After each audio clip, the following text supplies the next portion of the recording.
Hello guys, nalang ko i-share no kay kuan, base lang po din sa akong experience no kay nga akong amo manggod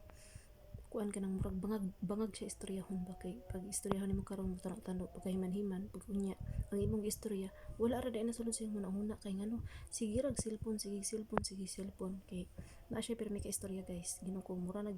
na siya ganang nag call center inana nya kuan kanang pag nakay-chat sa iya mo reply ra siya okay himan-himan kay lagi na kay gusto ipapalit mauni mauna about sa para gamiton sa kusina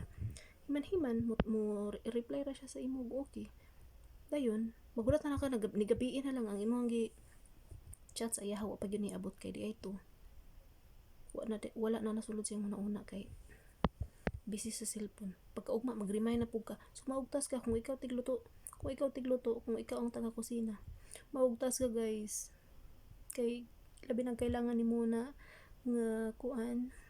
paggamit sa kusina or kanang walay bugas baron or manok mga lamas mga inana maugtas ka kay dili din siya mopalit so kato lang no kung kuan i-share no bye.